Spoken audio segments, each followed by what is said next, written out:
আজ আমরা যে বিষয় থেকে আলোচনা শুনব, বিষয়ের নাম হচ্ছে কোরবানির ইতিহাস। কোরবান শব্দটি হচ্ছে আরবি, এর বাংলা অর্থ হচ্ছে নৈকট্য হাসিল করা, কাছাকাছি যাওয়া, নিকটবর্তী হওয়া।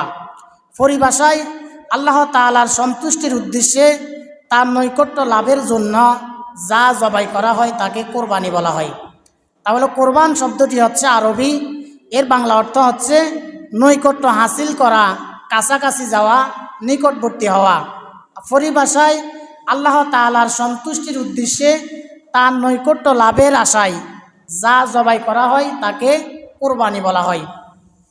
আবার হাদিসের পরিভাষায় কোরবানিকে বলা হয় আল উদহিয়া। আল উদহিয়া শব্দটি এক বচন, বহু বচন হচ্ছে আল আদহি। এর বাংলা অর্থ হচ্ছে আল্লাহর সন্তুষ্টির উদ্দেশ্যে যা জবাই করা হয় তাকে কোরবানি বলা হয়।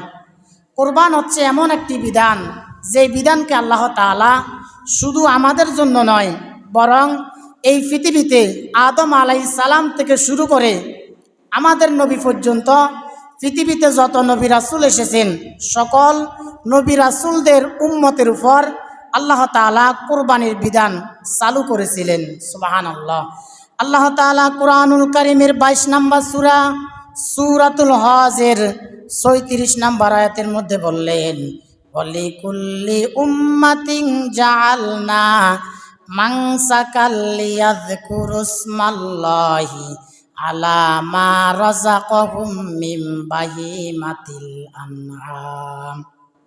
আল্লাহ তাআলা বলেন, আমি প্রত্যেক উম্মতের জন্য, প্রত্যেক কওমের জন্য, প্রত্যেক জাতির জন্য, প্রত্যেক নবী রাসূলদের জন্য কোরবানির বিধান নির্ধারণ করে দিয়েছি, যাতে করে আমি তোমাদেরকে যেই চতুষ্পদ জন্তুগুলো দিয়েছি সেইগুলো তোমরা আমি আল্লাহর নাম উচ্চারণ করতে পারো। সুবহানাল্লাহ। তাহলে এই পৃথিবীতে আল্লাহ তাআলা শুধু আমাদের জন্য নয়, বরং আদম আলাইহিস সালাম থেকে শুরু করে সর্বশেষ নবী অর্থাৎ আমাদের নবী পর্যন্ত পৃথিবীতে যত নবী রাসূল এসেছেন, সকল নবী রাসূলদের উম্মতের উপর আল্লাহ তাআলা এই কোরবানির বিধান চালু করেছেন। এই কোরবানি শুরু হলো কিভাবে? এর একটি ঐতিহাসিক প্রেক্ষাপট রয়েছে। এই পৃথিবীতে সর্বপ্রথম যেই মানুষগুলো কোরবানি করেছিল তারা হচ্ছেন আমাদের বাবা আদম আলাইহিস সালামের ছেলে হাবিল এবং কাবিল। হাবিল এবং কাবিলের কোরবানির মাধ্যমে এই পৃথিবীতে কোরবানির প্রচলন শুরু হয়েছে। আল্লাহ তাআলা কুরআনুল কারীমের 5 নম্বর সূরা সূরাতুল মাইদার 27 নম্বর আয়াত থেকে ধারাবাহিকভাবে বললেন, ওয়াতলু আলাইহিম নাবা আবনাই আদামা বিল হক। আল্লাহ তাআলা বলেন, হে নবী, আপনি আপনার উম্মতদেরকে আদম আলাইহিস সালামের 2 ছেলের কোরবানির কথা জানিয়ে দেন। সুবহানাল্লাহ। তাহলে এই পৃথিবীতে সর্বপ্রথম যে মানুষগুলো কোরবান করেছিলেন তারা হচ্ছেন আমাদের বাবা আদম আলাইহিস সালামের 2 ছেলে হাবিল এবং কাবিল। আল্লাহ তাআলার নির্দেশে আমাদের বাবা আদম আলাইহিস সালামের ঔরসে এবং আমাদের মা হাওয়া আলাইহিস সালামের গর্ভে একসাথে 2টি সন্তান জন্মগ্রহণ করত, একজন ছেলে আরেকজন মেয়ে। একে গর্ভে যারা বসবাস করত, একে গর্ভ থেকে যারা জন্ম নিত, তাদেরকে ভাই বোন হিসাবে ধরা হতো। তারা যখন বড় হতেন, তারা যখন যৌবনের বয়সে পদার্পণ করতেন, তারা যখন বিয়ের বয়সে উপনীত হতেন, তখন তাদেরকে বিয়ে দেওয়া হতো প্রথম গর্ভের ছেলের সাথে দ্বিতীয় গর্ভের মেয়ে, আবার দ্বিতীয় গর্ভের ছেলের সাথে প্রথম গর্ভের মেয়ে, এভাবে তাদেরকে বিয়ে দেওয়া হতো। কারণ আদম আলাইহিস সালামের সময় আদম আলাইহিস সালামের সন্তান ছাড়া পৃথিবীতে আর কোনো মানুষ ছিল না। এই জন্য আদম আলাইহিস সালামের সময় ভাইয়ে বোনকে বিয়ে করা জায়েজ ছিল। আদম আলাইহিস সালামের সর্বপ্রথম যেই 2 জন সন্তান জন্মগ্রহণ করেছিল, ছেলের নাম ছিল হাবিল আর মেয়ের নাম ছিল লিওয়াজা। আবার পরের বছর যেই 2 জন সন্তান জন্মগ্রহণ করেছিল, মেয়ের নাম ছিল, ছেলের নাম ছিল কাবিল আর মেয়ের নাম ছিল আকলিমা। তারা যখন 4 জন বড় হলেন, অর্থাৎ আদম আলাইহিস সালামের ছেলে হাবিল, কাবিল, আকলিমা, লিওয়াজা, তারা যখন 4 জন বড় হলেন, যখন তাদের বিয়ের বয়স হলো, তখন আল্লাহ তাআলা আদম আলাইহিস সালামকে বললেন, হে আদম, তুমি তোমার সন্তানদেরকে বিয়ের জন্য প্রস্তাব দাও। তবে সিস্টেম অনুযায়ী প্রথম গর্ভের ছেলে দ্বিতীয় গর্ভের মেয়েকে বিয়ে করবে, আবার দ্বিতীয় গর্ভের ছেলে প্রথম গর্ভের মেয়েকে বিয়ে করবে। আদম আলাইহিস সালাম যখন তার সন্তানদের কাছে বিয়ের প্রস্তাব দিলেন, দেখা গেল আদম আলাইহিস সালামের ছেলে হাবিল রাজি হলেন, কিন্তু কাবিল রাজি হলো না। কাবিল তখন বলতে লাগলেন, হে আমার বাবা, আমার কাছে মনে হয় তুমি আমার চেয়ে আমার ভাই হাবিলকে বেশি ভালোবাসো, এই জন্য যে মেয়েটি সুন্দর ওই মেয়েকে তুমি আমার ভাই হাবিলের সাথে বিয়ে দিতে চাইছ, আর যে মেয়েটি কালো ওই মেয়েটিকে আমার সাথে বিয়ে দিতে চাইছ। অর্থাৎ আদম আলাইহিস সালামের যে দুইজন ছেলে ছিলেন, দুইজন ছেলের সাথে যে দুইজন মেয়ে ছিল, একজন মেয়ের নাম ছিল আকলিমা, আরেকজন মেয়ের নাম ছিল লিওয়াজা। আকলিমা দেখতে খুব সুন্দরী রূপসী ছিল, আর লিওয়াজা তেমন সুন্দরী ছিল না। এই জন্য আল্লাহ তাআলা বললেন, প্রথম গর্ভের ছেলে দ্বিতীয় গর্ভের মেয়েকে বিয়ে করবে, আবার দ্বিতীয় গর্ভের ছেলে প্রথম গর্ভের মেয়েকে বিয়ে করবে।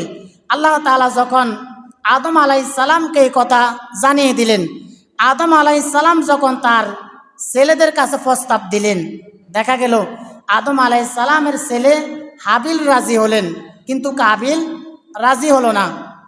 কাবিল যখন রাজি হলো না, আল্লাহ তাআলা তখন আদম আলাইহিস সালামের কাছে যখন তারা রাজি হলো না, আল্লাহ তাআলা তখন আদম আলাইহিস সালামকে বললেন, হে আদম, তুমি তোমার সন্তানদেরকে বলো তারা যেন কোরবানি করে। তারা দুজন কোরবানি করার পর যার কোরবানি কবুল হবে সেই ব্যক্তি সুন্দর মেয়েটাকে বিয়ে করবে, আর যার কোরবানি কবুল হবে না সে কালো মেয়েটাকে বিয়ে করবে। দেখা গেল এক পর্যায়ে দুজন কোরবানি করলেন।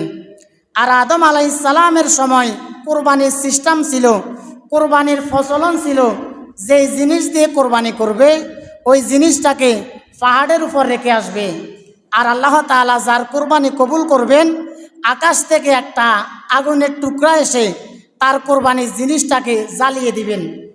যার কোরবানির জিনিস আকাশ থেকে আগুন এসে জ্বালিয়ে দিবে, বোঝা যাবে তার কোরবানি কবুল হয়েছে। আর যার কোরবানি যেভাবে রেখেছে যদি ঠিক একইভাবে থাকে, তাহলে বোঝা যাবে তার কোরবানি কবুল হয় নাই। যদি আদম আলাইহিস সালামের সময় এই প্রচলন আমাদের সময় যদি থাকতো, তাহলে দেখা যেত আমাদের সময় যদি বলা হতো কোরবানির সময় যখন আসবে তখন বড় একটা মাঠের মধ্যে যতজন কোরবানি করবে সকলের কোরবানির পশুগুলোকে মাঠের মধ্যে রেখে আসবে, আর আল্লাহ তাআলা যার কোরবানি কবুল করবেন আকাশ থেকে একটা আগুনের টুকরা এসে তার কোরবানিকে জ্বালিয়ে দিবে। কিন্তু দেখা যেত আমাদের সমাজে বা আমাদের দেশে কোনো মানুষকে পাওয়া যেত না তারা কোরবানি করবে, কারণ দেখা যেত তাদের কোরবানি আল্লাহ তাআলার কাছে কবুল হতো না। কারণ আমরা অনেকে নিজের ভাইয়ের সম্পদ মেরে কোরবানি করতেছি, অনেকে হারাম সম্পদ দিয়ে কোরবানি করতেছি, বিভিন্ন জন বিভিন্ন টাকা দিয়ে কোরবানি করতেছি। আর আপনি যদি হারাম দিয়ে কোরবানি করেন তাহলে আপনার কোরবানি কবুল হতো না। দেখা গেল দুজন কোরবানি করলো, হাবিল এবং কাবিল দুজন যখন কোরবানি করলো, দেখা গেল আদম আলাইহিস সালামের ছেলে হাবিলের কোরবানির জিনিসটাকে আল্লাহ তাআলা আকাশ থেকে একটা আগুনের টুকরা ফাটিয়ে তার কোরবানির জিনিসটাকে জ্বালিয়ে দিলেন। আর কাবিল যেই জিনিস দিয়ে কোরবানি করলেন তার কোরবানির জিনিসটা যেভাবে রাখলেন ঠিক সেভাবে রয়ে গেল। কাবিল যখন দেখলেন তার ভাই হাবিলের কোরবানি কবুল হয়েছে, তার মানে তার কোরবানি কবুল হয় নাই, সে তখন মনে মনে সিদ্ধান্ত নিল, এখন আমি যদি আমার ভাইকে হত্যা করে না ফেলি তাহলে তো আমি আমার সুন্দর বোনকে বিয়ে করতে পারবো না। কাবিল তখন বলতে লাগলেন, আল্লাহ তাআলা সেই কথা বললেন, ইদ করবা কুরবানান ফাতুকুব্বিলা মিন আহাদিহিমা ওয়ালাম ইউতাকাব্বাল মিনাল আখর। আল্লাহ তাআলা বলেন, অতঃপর তারা দুজন কোরবানি করলো, কিন্তু দেখা গেল দুইজনের মধ্য থেকে একজনের কোরবানি কবুল হলো, আরেকজনের কোরবানি কবুল হলো না।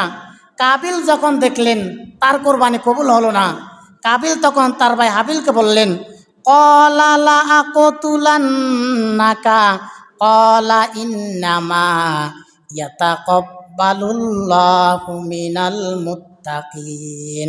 কাবিল তখন হাবিলকে বলল, ক্বালা লা আকতুলান্নাক, হে আমার ভাই, আমি তোমাকে হত্যা করে ফেলব। হাবিল তখন বললেন, লা ইমবাসাত্তা ইলাইয়া ইয়াদাকা লিতাকতুলানি মা আনা বিবাসিতি ইয়াদিয়া ইলাইকা লিআকতুলাক ইন্নী আখাফুল্লাহ রাব্বাল আলামিন।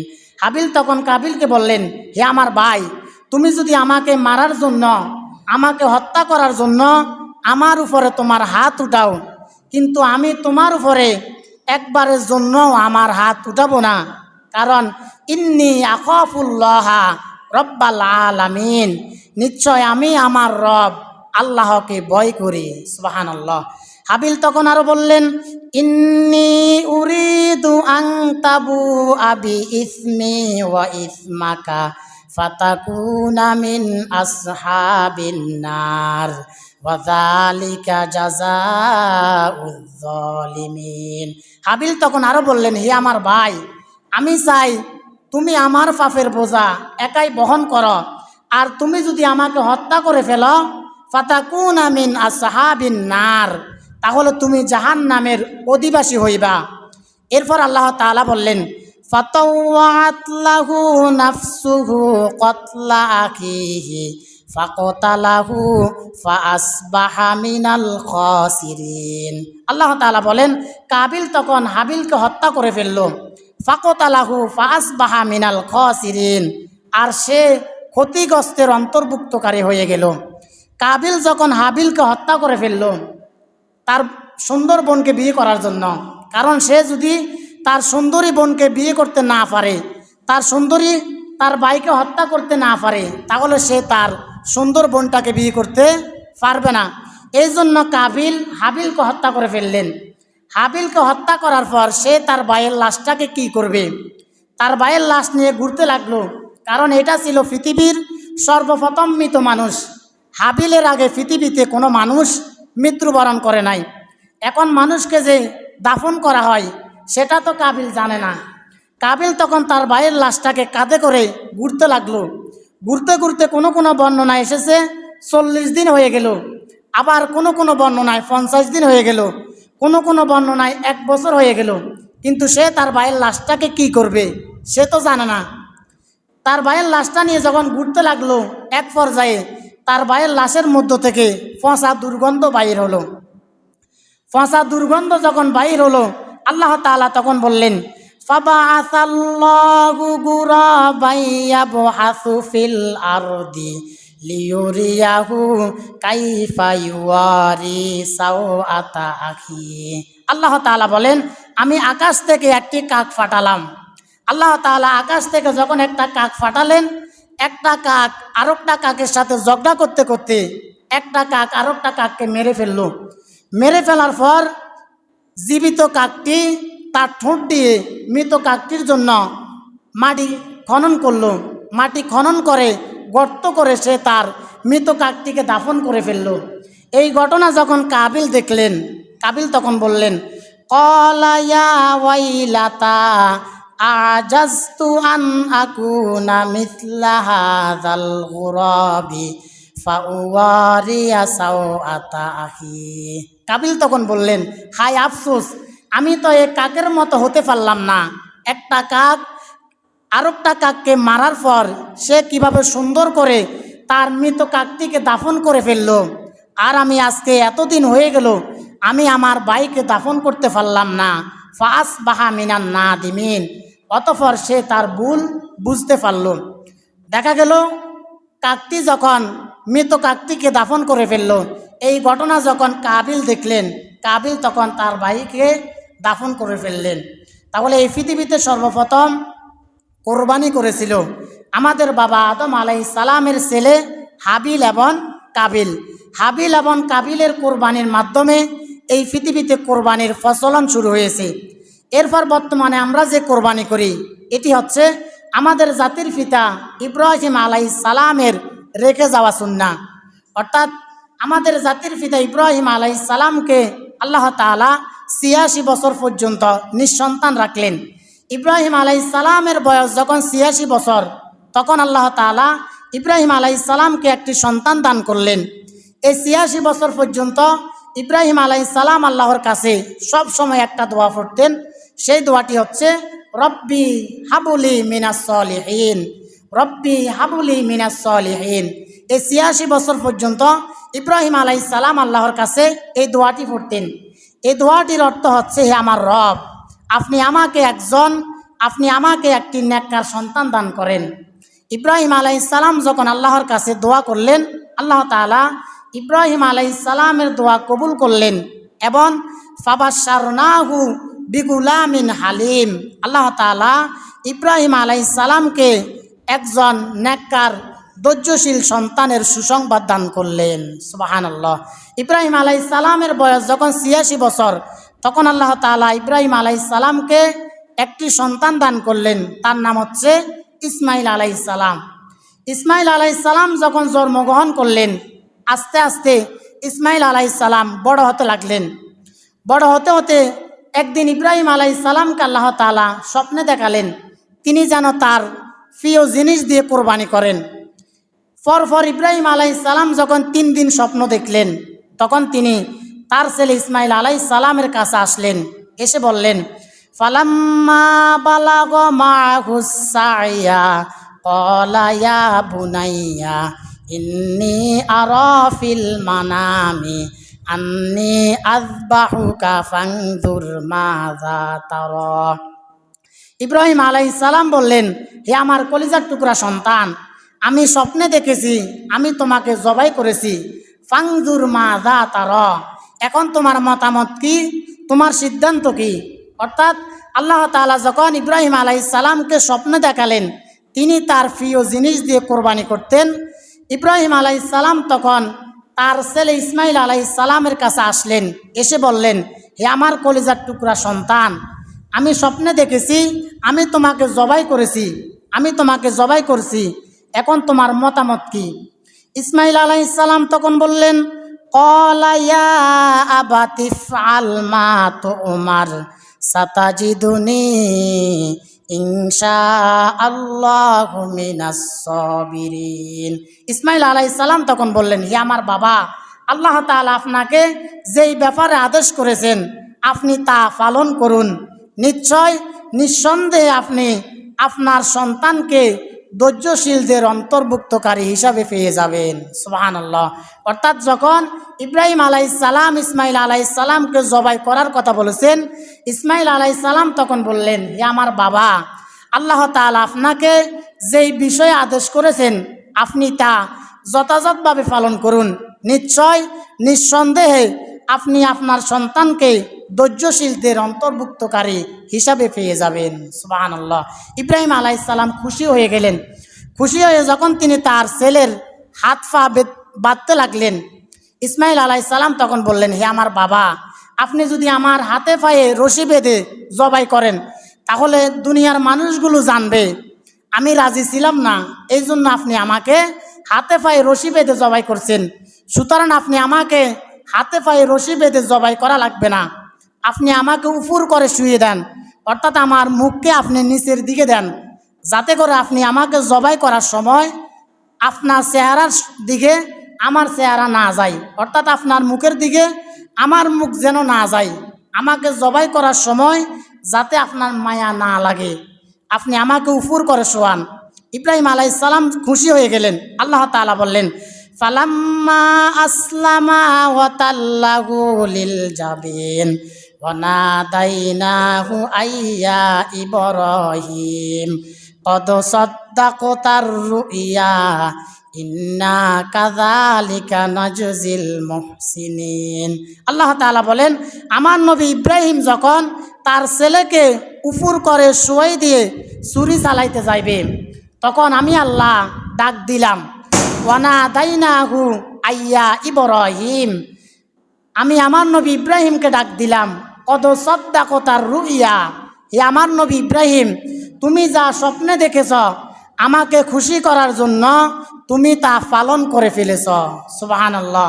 ইন্না কাযালিকা নাজজিল মুহসিনিন, নিশ্চয় আমি আল্লাহ আমার সৎকর্মশীল বান্দাদেরকে প্রতিদান দিয়ে থাকি। ইন্না হাযা লাহুয়াল বালাউল মুবিন, নিশ্চয় এটা ছিল তোমার জন্য পরীক্ষা, আর এই পরীক্ষায় তুমি পাস করে ফেলেছ। সুবহানাল্লাহ। অর্থাৎ ইব্রাহিম আলাইহিস সালাম যখন আল্লাহকে রাজি খুশি করার জন্য তার সন্তানকে জবাই করার জন্য চেষ্টা করেছিলেন, আল্লাহ তাআলা তখন ডাক দিয়ে বললেন, হে আমার খালিল ইব্রাহিম, তুমি এই পরীক্ষায় পাস করে ফেলেছ, সুতরাং তুমি আর তোমার সন্তানকে জবাই করার দরকার নাই। ওয়াফাদাইনাহু বিযিবহিন আযীম, আল্লাহ তাআলা বলেন, তোমার ছেলের পরিবর্তে আমি আল্লাহ তাআলা জান্নাত থেকে একটি দুম্বা পাঠালাম, সুতরাং তুমি তোমার ছেলের পরিবর্তে এই দুম্বাটি দিয়ে কোরবানি করো। সুবহানাল্লাহ। তাহলে ইসমাইল আলাইহিস সালামকে যখন আল্লাহ তাআলার আদেশে একনিষ্ঠভাবে ইব্রাহিম আলাইহিস সালাম জবাই করার জন্য গেলেন, আল্লাহ তাআলা তখন বললেন, হে আমার খালিল ইব্রাহিম, তুমি এই পরীক্ষায় পাস করে ফেলেছ, সুতরাং তুমি তোমার সন্তানকে জবাই করার দরকার নাই। আমি জান্নাত থেকে একটি দুম্বা ফাটাচ্ছি, তুমি এই দুম্বা দিয়ে কোরবানি করো। শুধু তাই নয়, ওয়াতারাকনা আলাইহি ফিল আখিরিন, তোমার কাজ আমার কাছে এত ভালো লেগেছে, তোমার পরে কিয়ামত পর্যন্ত তোমার সন্তানেরা যেন তোমার পদ্ধতি অনুসরণ করে কোরবানি করতে পারে, এই জন্য আমি কিয়ামত পর্যন্ত তোমার বংশধরদের জন্য এই কোরবানিকে সুন্নত হিসাবে রেখে দিলাম। সুবহানাল্লাহ। তাহলে বর্তমানে আমরা যে কোরবানি করি এটি হচ্ছে আমাদের জাতির পিতা ইব্রাহিম আলাইহিস সালামের রেখে যাওয়া সুন্নাহ। আমরা যে এখন কোরবানি করি এই কোরবানি জাহিলি যুগের কাফের মুশরিকরাও করত। জাহিলি যুগের কাফের মুশরিকরা কোরবান করার পর তারা কোরবানির গোশতগুলোকে কাবা ঘরের সামনে রেখে আসতো, আর কোরবানির পশুকে জবাই করার পর কোরবানির পশু থেকে যে রক্তগুলো আসতো সেই রক্তগুলোকে তারা কাবা ঘরের দেয়ালের সাথে লেপন করে দিত। আল্লাহ তাআলা তাদের এই মূর্খতার পর্দা ছিন্ন করে কোরআন আয়াত নাজিল করলেন। আল্লাহ তাআলা বললেন, লাইয়ানালাল্লাহা লুহুমুহা ওয়ালা দিমাউহা ওয়ালাকিন ইয়ানালুহুত তাকওয়া মিনকুম কাযালিকা সাখখারাহা লাকুম লিতুকাব্বিরুল্লাহা আলা মা হাদাকুম ওয়া বাশশিরিল মুহসিনিন। আল্লাহ তাআলা বলেন, হে আমার বান্দারা, তোমরা যে কোরবানি হিসাবে যেই সকল পানিগুলো জবাই করো সেই পানিগুলোর রক্ত কিংবা মাংস কোনোটা আমি আল্লাহর কাছে পৌঁছাই না। ওয়ালাকিন ইয়ানালুহুত তাকওয়া মিনকুম, আমি আল্লাহ তাআলার কাছে পৌঁছিয়ে যাই তোমাদের তাকওয়া। সুবহানাল্লাহ। অর্থাৎ আমরা কোরবান করার পর আমাদের কোরবানির রক্ত কিংবা মাংস আল্লাহ তাআলার কাছে পৌঁছাই না। আল্লাহ তাআলা বলেন, আমি আল্লাহ তাআলার কাছে পৌঁছে যাই। ওয়ালাকিন ইয়ানালুহুত তাকওয়া মিনকুম, আমি আল্লাহ তাআলার কাছে পৌঁছে যাই তোমাদের তাকওয়া। তোমরা কি আমি আল্লাহকে দেখানোর জন্য কোরবানি করো, আমি আল্লাহর সন্তুষ্টির উদ্দেশ্যে কোরবানি করো, নাকি মানুষকে দেখানোর জন্য কোরবানি করো? আমি আল্লাহর কাছে তোমাদের তাকওয়া পৌঁছে যাই। আবার ইবনে মাজার বর্ণনা একটি হাদিস এসেছে, আন যায়েদ ইবনে আরকাম قال قال أصحاب رسول الله صلى الله عليه وسلم ما هذه الأضاحي। হযরত যায়েদ ইবনে আরকামা রাদিয়াল্লাহু তাআলা আনহু হাদিসটি বর্ণনা করেছেন। তিনি বললেন, বিশ্বনবী সাল্লাল্লাহু আলাইহি ওয়াসাল্লামের সাহাবীরা বিশ্বনবী সাল্লাল্লাহু আলাইহি ওয়াসাল্লামকে প্রশ্ন করলেন, বিশ্বনবী সাল্লাল্লাহু আলাইহি ওয়াসাল্লামকে জিজ্ঞাসা করলেন, হে আল্লাহর রাসূল, কোরবানি কি? বিশ্বনবী সাল্লাল্লাহু আলাইহি ওয়াসাল্লাম বললেন, ক্বালা হিয়া সুন্নাতু আবিকুম ইব্রাহিম আলাইহিস সালাম, কোরবানি হচ্ছে তোমাদের জাতির পিতা ইব্রাহিম আলাইহিস সালামের রেখে যাওয়া সুন্নাহ। সুবহানাল্লাহ। তাহলে কোরবানি হচ্ছে আমাদের জাতির পিতা ইব্রাহিম আলাইহিস সালামের রেখে যাওয়া সুন্নাহ। সাহাবায়ে কেরাম আবার জিজ্ঞাসা করলেন, হে আল্লাহর রাসূল, কোরবানি করার মধ্যে আমাদের জন্য কি ফজিলত রয়েছে? আমরা যে কোরবানি করব এই কোরবানি করার মধ্যে আমাদের জন্য কি উপকার রয়েছে? বিশ্বনবী সাল্লাল্লাহু আলাইহি ওয়াসাল্লাম বললেন, কোরবানির পশুর প্রত্যেকটা পশমের বিনিময়ে আল্লাহ তাআলা একটি একটি করে নেকি দান করেন। সুবহানাল্লাহ। অর্থাৎ আপনি যেই পশু দিয়ে কোরবানি করবেন, আপনার কোরবানির পশুর প্রত্যেকটা পশমের বিনিময়ে আল্লাহ তাআলা একটা একটা করে নেকি দান করবেন। আবার নবীজি বললেন, যে ব্যক্তি ইখলাসের সাথে আল্লাহকে সন্তুষ্টি করার উদ্দেশ্যে কোরবানি করবে, তার কোরবানির পশুর রক্ত মাটিতে পড়ার আগে আগে আল্লাহ তাআলা কোরবানি দেওয়া ব্যক্তির সকল গুনাহগুলো মাফ করে দিবেন। সুবহানাল্লাহ। তাহলে আপনি কোরবান কবুল হওয়ার জন্য মোট 4টি শর্ত রয়েছে। 1 নাম্বার হচ্ছে বিশুদ্ধ নিয়ত, 2 নাম্বার হচ্ছে ইখলাস, 3 নাম্বার হচ্ছে শরীয়ত সম্মত পদ্ধতিতে কোরবানি করা, 4 নাম্বার হচ্ছে তাকওয়ার ভিত্তিতে। 1 নাম্বার হচ্ছে বিশুদ্ধ নিয়ত। আপনি আপনার নিয়তকে বিশুদ্ধ করা আর মনে মনে বলা, আমি এটা আল্লাহর সন্তুষ্টির উদ্দেশ্যে জবাই করছি। যদি আপনি আল্লাহর সন্তুষ্টির উদ্দেশ্যে জবাই করেন, আল্লাহ তাআলাকে রাজি খুশি করার জন্য কোরবানি করেন, তাহলে আল্লাহ তাআলা আপনার কোরবানি কবুল করবেন। 2 নাম্বার হচ্ছে ইখলাস। আপনার যদি নিয়ত সহি না থাকে, ইখলাস মানে হচ্ছে একনিষ্ঠতা, একাগ্রতা। অর্থাৎ আপনার কোরবানি যেন মানুষকে দেখানোর জন্য না হয়। আপনি কোরবানির গরু কত দিয়ে কিনেছেন সেটা বড় কথা নয়। আপনি কোরবানির গরুকে মানুষকে দেখানোর উদ্দেশ্য যদি না হয়, আল্লাহকে সন্তুষ্টি করার উদ্দেশ্যে যদি আপনার কোরবানি হয়, তাহলে আল্লাহ তাআলা আপনার কোরবানি কবুল করবেন। আল্লাহ তাআলা বললেন, কুল ইন্না সলাতি ওয়া নুসুকি ওয়া মাহইয়ায়া ওয়া মামাতি লিল্লাহি রাব্বিল আলামিন। আল্লাহ তাআলা বলেন, নিশ্চয় আমার নামাজ, আমার কোরবানি, আমার জীবন, আমার মরণ সব কিছু হবে আল্লাহর জন্য।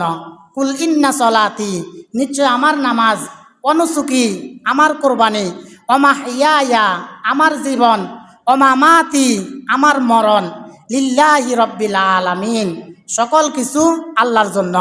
আপনি যদি আল্লাহকে সন্তুষ্টি করার জন্য, আল্লাহকে রাজি খুশি করার জন্য কোরবানি করেন, তাহলে আল্লাহ তাআলা আপনার কোরবানি কবুল করবেন। 3 নাম্বার হচ্ছে শরীয়ত সম্মত পদ্ধতিতে কোরবানি করা। জিলহজ মাসের 10 তারিখ, 11 তারিখ, 12 তারিখ এই 3 দিন কোরবানি করা, 3 দিনের যে কোনো একদিন কোরবানি করা, এটি হচ্ছে শরীয়ত সম্মত পদ্ধতি। যেহেতু আমাদের দেশে সবাই জিলহজ মাসের 10 তারিখে কোরবানি করে, এই জন্য আপনাকেও সকলের সাথে মিলেমিশে 10 তারিখে কোরবানি করা। 4 নাম্বার হচ্ছে তাকওয়ার ভিত্তিতে কোরবানি করা। এরপর এখন প্রশ্ন হলো, নামাজ আগে না কোরবানি আগে? অনেকে দেখা যায় নামাজ পড়ে না কিন্তু কোরবানি দেয়। আল্লাহ তাআলা কোরআনুল কারিমে যত জায়গায় কোরবানির কথা বলেছেন, আগে নামাজের কথা বলেছেন। আল্লাহ তাআলা বলেন, কুল ইন্না সলাতি, নিশ্চয় আমার নামাজ, ওয়া নুসুকি আমার কোরবানি। যত জায়গায় আল্লাহ তাআলা নামাজের কথা বলেছেন, আগে নামাজের কথা বলেছেন, পরে কোরবানির কথা বলেছেন। এরপর কোরবানি কাদের উপর ওয়াজিব? সাধারণত 5 শ্রেণীর মানুষের উপরে কোরবানি ওয়াজিব। তার মধ্যে 1 নাম্বার হচ্ছে মুসলমান হওয়া, 2 নাম্বার হচ্ছে সুস্থবান হওয়া, 3 নাম্বার স্বাধীন হওয়া, 4 নাম্বার জ্ঞানবান হওয়া, 5 নাম্বার সামর্থ্য থাকা। এই 5 শ্রেণীর মানুষের উপরে কোরবানি ওয়াজিব। 1 নাম্বার মুসলমান হওয়া, 2 নাম্বার স্বাধীন হওয়া, 3 নাম্বার জ্ঞানবান হওয়া, 4 নাম্বার সামর্থ্য থাকা। এই 5 শ্রেণীর মানুষের উপরে কোরবানি ওয়াজিব। এখন প্রশ্ন হলো, আপনার কতটুকু সম্পদ থাকলে আপনি কোরবানি করবেন? কতটুকু সম্পদ আপনার কাছে থাকলে আপনার উপরে কোরবানি ওয়াজিব? এর উত্তর হচ্ছে, যদি কারো কাছে 7.5 ভরি স্বর্ণ অথবা 52.5 তোলা রূপা থাকে, অথবা তার সমপরিমাণ সম্পদ থাকে বা টাকা থাকে, তার উপরে কোরবানি দেওয়া ওয়াজিব। এখন আপনার কাছে 7.5 ভরি স্বর্ণ নাই, 52.5 তোলা রূপাও নাই, কিন্তু তার সমপরিমাণ টাকা আছে। আপনার কাছে যদি জিলহজ মাসের 10 তারিখ, 11 তারিখ, 12 তারিখ এই 3 দিনের ভিতরে আপনার কাছে যদি 80,000 থেকে 1 লক্ষ টাকা সর্বনিম্ন থাকে, তাহলে আপনার উপরে কোরবানি ওয়াজিব। দেখা যায় আমাদের সমাজে যদি আপনি এই হিসাব করেন, তাহলে 95% মানুষের উপরে কোরবানি ওয়াজিব।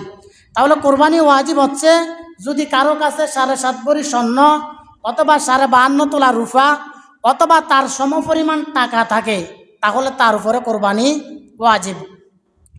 রাসূল সাল্লাল্লাহু আলাইহি ওয়াসাল্লাম বললেন, সামর্থ্য থাকা সত্ত্বেও কেউ যদি কোরবানি না দেয়, তাদের ব্যাপারে নবীজি বললেন, ইবনে মাজার বর্ণনা একটি হাদিস এসেছে, হযরত আবু হুরায়রা রাদিয়াল্লাহু তাআলা আনহু হাদিসটি বর্ণনা করেছেন।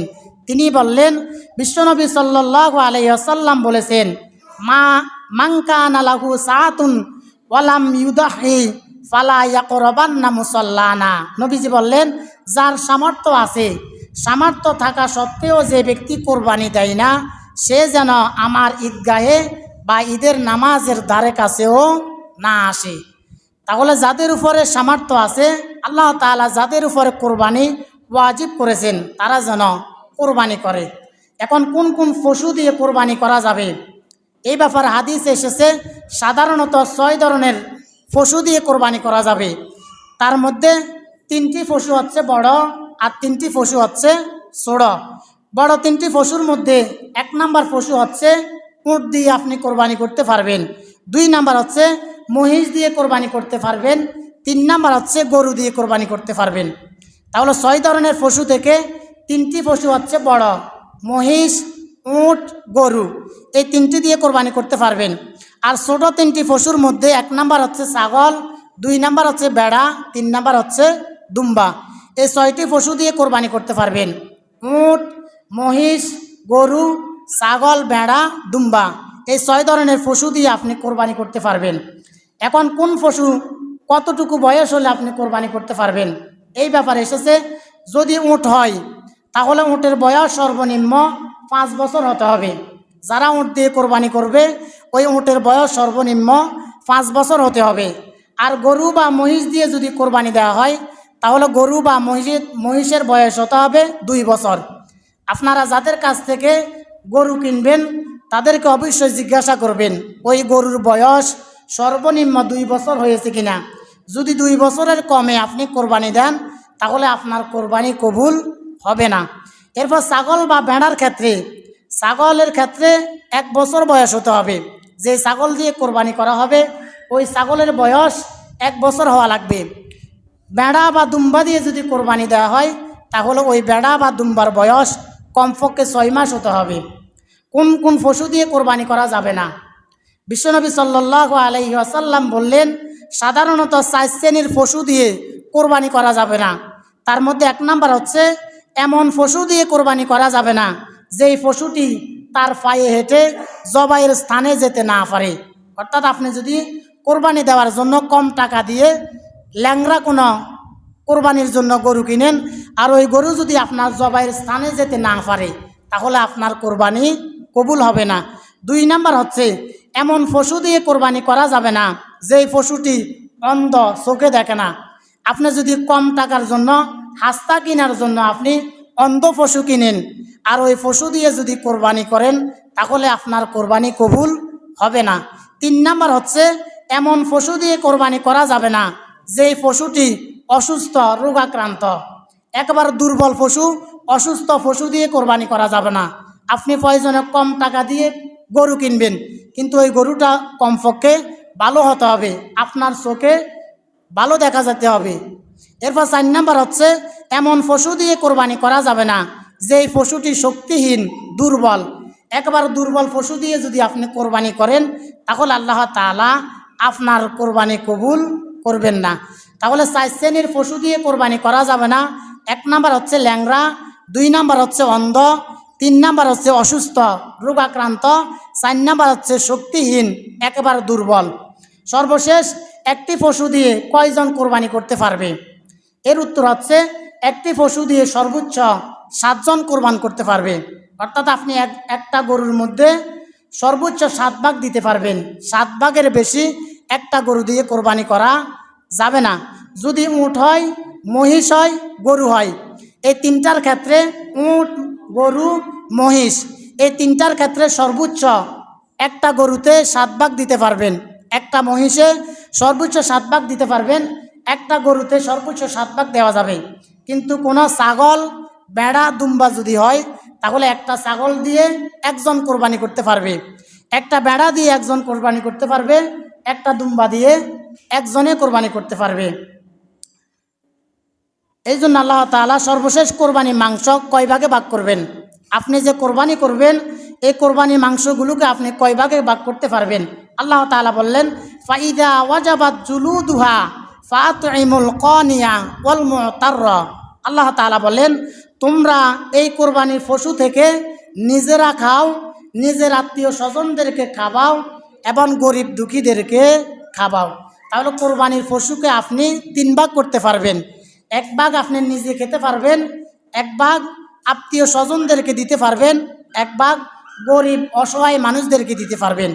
সর্বশেষ কোরবানির সাথে আপনি আকিকা দিতে পারবেন কিনা, এই ব্যাপারে হাদিসে এসেছে আপনি কোরবানির সাথে আকিকা দিতে পারবেন। একই গরুর সাথে আপনি আকিকা দিতে পারবেন। তবে সত্য হচ্ছে আকিকা যদি ছেলে হয় তাহলে 2 ভাগ দিতে হবে, অর্থাৎ আপনার নিজের কোরবানি 1 ভাগ আর আকিকার পরিবর্তে 2 ভাগ, আপনি 3 ভাগ দিতে হবে।